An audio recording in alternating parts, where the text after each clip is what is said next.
नमस्कार दोस्तों, मैं रोहन शर्मा स्वागत करता हूं सभी का आपके अपने चैनल ज्योतिष एंड वास्तु में।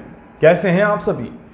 आज हम यहां पर बात कर रहे हैं अमावस्या की कुंडली के बारे में। हर अमावस्या और पूर्णिमा की कुंडली आने वाले दिनों के बारे में संकेत देती है। इस बार ये अमावस्या की कुंडली कुछ अलग तरह के संकेत यहाँ पर दिखा रही है। इस बार की जो अमावस्या की कुंडली बन रही है, इसमें मकर लग्न यहाँ पर उदित होता हुआ नजर आता है। अमावस्या का जो कॉम्बिनेशन बन रहा है, ये वृषभ राशि के अंदर देखने को मिल रहा है। इसीलिए वृषभ राशि, कृतिका नक्षत्र और मकर लग्न की जब हम कंबाइन इक्वेशन देखते हैं तो कई सारी चीजें यहाँ पर सामने आती हैं। मकर लग्न की जब हम बात करते हैं तो ये समय सत्ता और सत्ता पक्ष के लिए बहुत ही ज्यादा महत्वपूर्ण समय माना जाता है। कहते हैं कि सरकार और सिस्टम इस समय में मजबूत होते हैं। इस समय में सरकारें अपने कुछ नए नियम निकालती है, सिस्टम को और ज्यादा स्ट्रांग बनाने की कोशिश करती है। कोई भी सिस्टम के खिलाफ आवाज ना उठा पाए, इस तरह की व्यवस्थाएं करी जाती है। साथ ही साथ इस समय में नियंत्रण बढ़ाया जाता है, कंट्रोलिंग बढ़ाई जाती है और इसकी वजह से आम आदमी और सरकार के बीच में विरोधाभास देखने को मिलता है। सरकार जनता को कंट्रोल करने की कोशिश करती है। इस तरह के योग देखे जाते हैं जब इस तरह की इक्वेशन बनती है।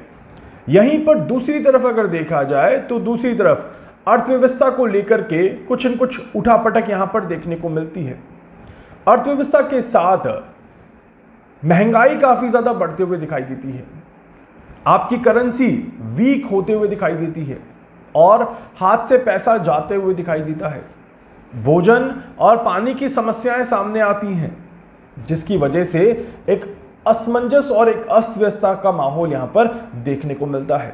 तो इसीलिए यहां पर यह समय जो है, आने वाले 15 दिनों की जो इक्वेशन दिखाई देती है, यह बिल्कुल क्लियर इक्वेशन है कि आने वाले 15 दिनों में महंगाई थोड़ी सी ज्यादा होते हुए नजर आएगी। यहीं पर कुछ आक्रामकता भी यहां पर दिखाई देती है।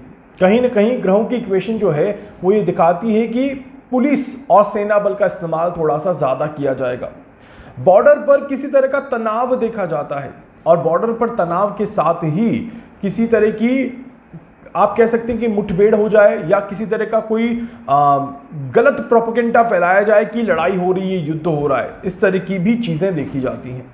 ये समय टेक्नोलॉजी के पर्सपेक्टिव से बिल्कुल भी अच्छा समय नहीं माना जाता। टेक्नोलॉजी में आने वाला समय किसी तरह की खामियों को दर्शाता है, किसी तरह की नेगेटिविटी को दर्शाता है, किसी तरह के, आप कह सकते हैं कि फेलियर को दर्शाता है। इसीलिए ये समय आने वाले जो 15 दिन रहेंगे उसमें टेक्नोलॉजी को लेकर के अच्छी रिजल्ट नहीं देखने को मिलते।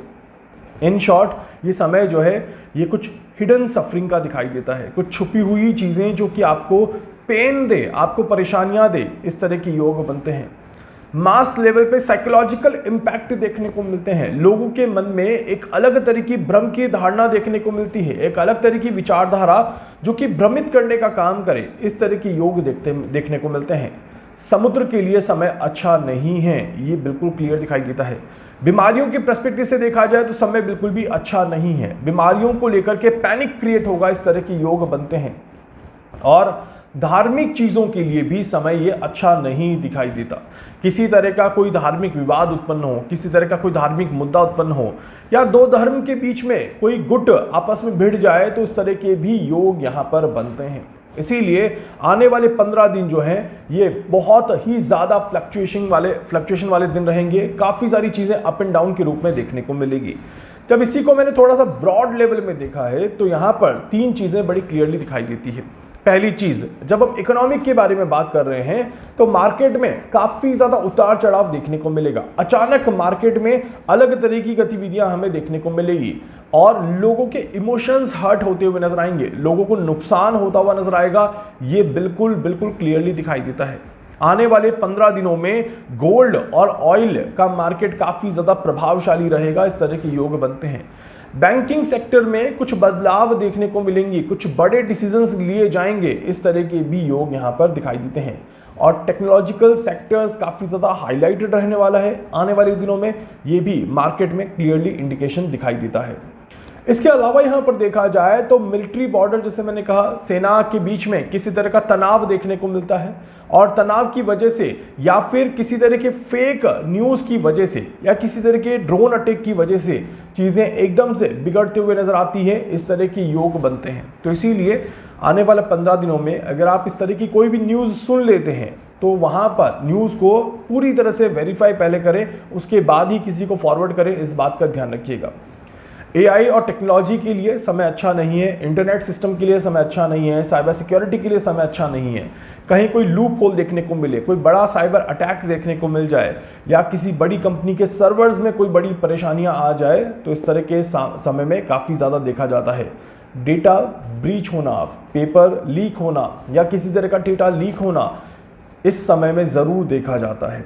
तो इसीलिए ये आने वाले 15 दिनों में भी इस तरह की चीज़ें आपको बार बार देखने को मिलेंगी। यहाँ पर प्राकृतिक घटनाओं को देखा जाए तो प्राकृतिक घटनाओं में बारिश और फ्लड की इक्वेशन काफ़ी ज़्यादा दिखाई देती है। मतलब कि आने वाले 15 दिनों में जहाँ कहीं पर भी बारिश गिरेगी वो अच्छा बारिश संकेत लेकर के नहीं आ रही, वो फ्लड के संकेत लेकर के आ रही है। और ये बारिश समुद्री इलाकों के पास में अगर होती है तो वो और ज़्यादा परेशानियाँ पैदा करेगी। इस तरह के योग यहाँ पर बनते हैं। छोटे छोटे अर्थक्वेक की घटनाएं आपको देखने को जरूर मिलेगी, बट कोई बड़ा अर्थक्वेक जिसमें कोई भारी नुकसान हो तो इस तरह के योग यहाँ पर नहीं बन रहे। किसी बड़े चक्रवाती तूफान के संकेत भी इन 15 दिनों में नहीं दिखाई देते, परंतु यहाँ पर समुद्र में डिस्टर्बेंस जरूर दिखाई देता है, सुनामी अलर्ट जरूर दिखाई देता है और इसी के साथ साथ हैवी रेनफॉल जिसकी वजह से लोगों में काफ़ी ज़्यादा परेशानियाँ आए तो इस तरह के योग ज़रूर दिखाई देते हैं। अब मैंने जब और डिटेल में कैलकुलेशन किया और ये जानने की कोशिश करी कि कौन कौन सी एरियाज़ काफ़ी ज़्यादा सेंसिटिव रहेंगे, कहाँ कहाँ पर इस तरह की घटनाएं देखने को मिलती हैं, तो वो भी मैं आप सभी के साथ शेयर कर देता हूँ। यहाँ पर देखिए, क्योंकि हम बात कर रहे हैं मकर लग्न की, हम बात कर रहे हैं अमावस्या में वृषभ राशि के इन्वॉल्वमेंट की, हम बात कर रहे हैं यहाँ पर कृत्तिका नक्षत्र के इन्वॉल्वमेंट की। जब इन सारी चीज़ों को देखते हैं तो साउथ ईस्ट डायरेक्शन काफ़ी ज़्यादा हाईलाइट आता है। ये देखा गया है कि दक्षिण पूर्व दिशा में कुछ बहुत बड़ी घटना देखने को मिलती है।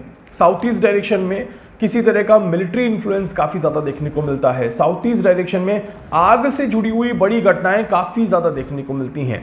किसी तरह का ज्वालामुखी विस्फोट यहाँ पर देखने को मिलता है। इस तरह के भी योग बन रहे हैं।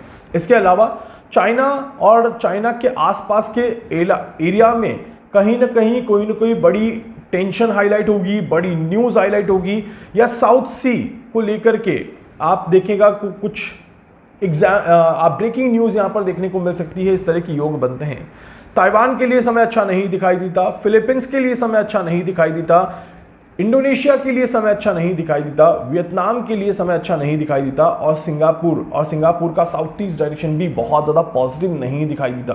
तो यहाँ पर या तो किसी तरह की इकोनॉमिकल टेंशन हो सकती हैं, किसी तरह के जहाज को लेकर के डूबने की या जहाज में किसी तरह की तकनीकी खराबी की इक्वेशंस देखने को मिल सकती हैं। छोटे छोटे भूकंप के झटके इस एरिया में देखने को मिल सकते हैं या वॉल्केनिक एक्टिविटी इस एरिया में देखने को मिल सकती है। इस तरह के योग बन रहे हैं। और डेफिनेटली सेना, चाहे वो आपकी थल सेना हो चाहे वो आपकी जल सेना हो, किसी तरह से सेना का इस्तेमाल यहाँ पर ज़रूर देखा जाता है। इसके अलावा यहाँ पर देखा जाए तो जापान और कोरिया की तरफ से भी कोई न्यूज़ आएगी जो कि कहीं ना कहीं थोड़ा सा सेना को लेकर के ज़्यादा हो सकती है, मिलिट्री को लेकर के ज़्यादा हो सकती है, या किसी तरह के प्लेन क्रैश या प्लेन को लेकर के देखी जा सकती है। इस तरह के योग बनते हैं। पूर्व दिशा में अगर हम देखें या उत्तर पूर्व दिशा में अगर हम देखें तो मौसम काफ़ी ज़्यादा परेशान करेगा। इस तरह के योग बनते हैं। यूरोपियन देशों में वेदर काफ़ी ज़्यादा परेशान करता हुआ नजर आएगा। रशिया और यूक्रेन के बीच भी कोई न्यूज़ एकदम से हाईलाइट होगी। नाटो का नाम अचानक से आपको देखने को मिलेगा। इस तरह के योग आने वाले 15 दिनों में देखने को बनते हैं। इसके अलावा यहाँ पर देखा जाए तो समुद्री इलाकों में काफ़ी ज़्यादा टेंशन और तनाव का माहौल ज़रूर देखने को मिलेगा। कोई बड़ा एक्सीडेंट, कोई बड़ा फायर इंसिडेंट, कोई बड़ा एक्सप्लोजिव घटना या फिर किसी तरह की धमाके की घटना आपको ज़रूर दिखाई देगी। कहीं ना कहीं इस तरह के योग ज़रूर बन रहे हैं। इसके अलावा हीट वेव भारत में अपना प्रभाव चरम पर रखेगी और नॉर्थ में हीट वेव काफ़ी ज़्यादा रिकॉर्ड ब्रेक करते हुए नजर आएगी। इस हफ्ते में इस तरह के भी योग बन रहे हैं। इन्हीं अमावस्या के समय में नौतपा की भी हम इक्वेशन देखेंगे। इसीलिए इसी अमावस्या के काल में नौतपा की शुरुआत भी होगी और यही नौतपा बहुत ज़्यादा परेशान करेगा, इस तरह के योग दिखाई देते हैं। इस बार 9 तपा एक अच्छी इक्वेशन में नहीं आ रहा, 9 तपा अच्छे संकेत लेकर के नहीं आ रहा, और हम सभी को 9 तपा के इस कठिन काल में बहुत ज़्यादा बैलेंस करके चलना ज़रूरी है। उम्मीद करता हूं कि अमावस्या की कुंडली से जो संकेत मिल रहे हैं ये बहुत नॉमिनल लेवल पे ही घटनाएं देखने को मिले, कोई बहुत बड़ी घटनाएं, कोई बहुत बड़ी नुकसान वाली घटनाएं हमें ना देखने को मिले। इसके अलावा और भी कई सारी कैलकुलेशंस हैं जो मैं आपको समय के साथ शेयर करता रहूँगा। कोई डाउट है, कोई सवाल है, आपके कुछ पूछना चाहते हैं, अपने बारे में कुछ जानना चाहते हैं, आप मुझसे संपर्क कर सकते हैं। मैं पूरी कोशिश करूंगा आप सभी की हर संभव मदद यहां पर कर सकूं। वीडियो को लाइक कर दीजिएगा, चैनल को सब्सक्राइब कर दीजिएगा, बेल आइकन पे जरूर से क्लिक करिएगा, जहां जहां शेयर कर सकते हैं शेयर कर दीजिएगा। धन्यवाद।